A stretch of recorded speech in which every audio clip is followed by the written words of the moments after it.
Hello and welcome to this week's Pantry Soap Making. I'm Sarah from Soap School and today I have my trusty assistant, my granddaughter Illy, who's come to join us, and she is a very proficient soap maker. So I thought that we'd do something with very humble origins, something extremely traditional, and this week we're going to be making a traditional Castile soap. That's using 100% olive oil. So we're only going to be using three very simple ingredients in this week's recipe. We're going to be using water, sodium hydroxide and pure olive oil. So let's look at the recipe together.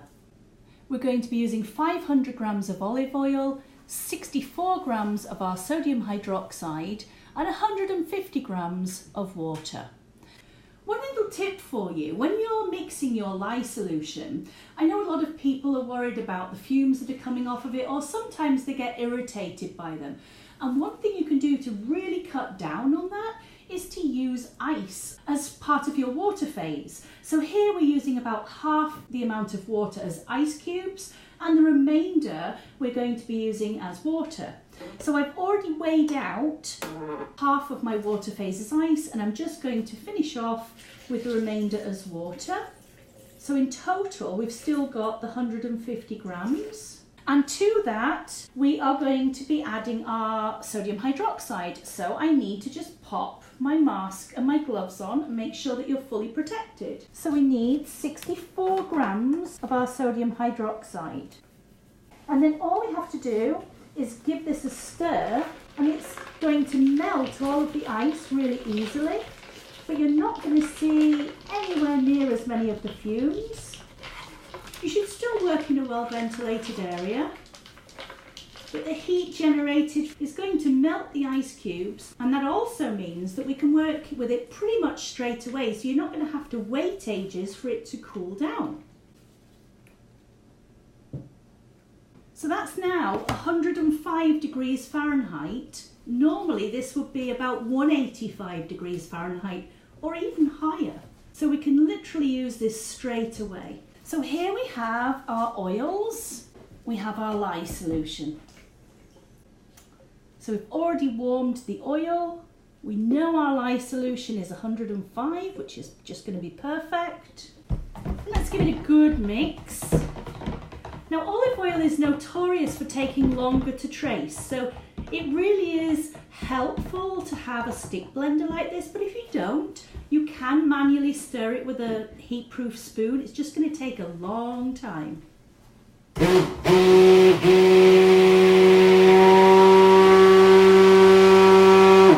Remember to give it a stir in between.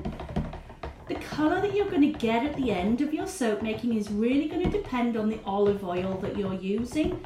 The grade and how much pulp it has, they vary hugely.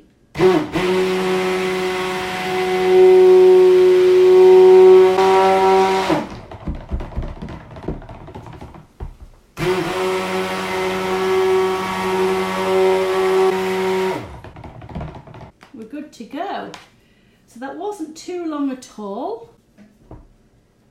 We've now got that thickening happening, and we can now pour it into our moulds. So today I've decided to go for a bar mould, purely because I wanted something a little bit different to just doing a standard loaf, but by all means make this in a loaf.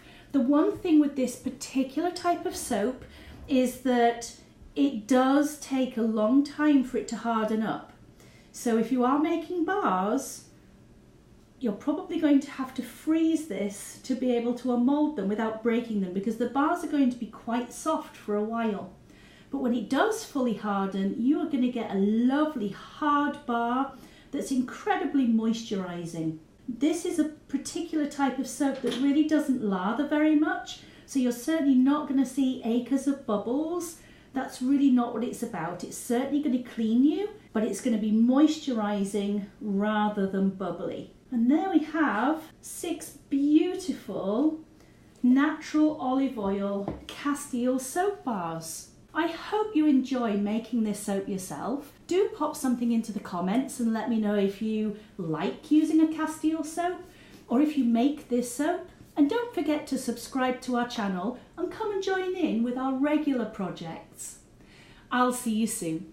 Take care for now.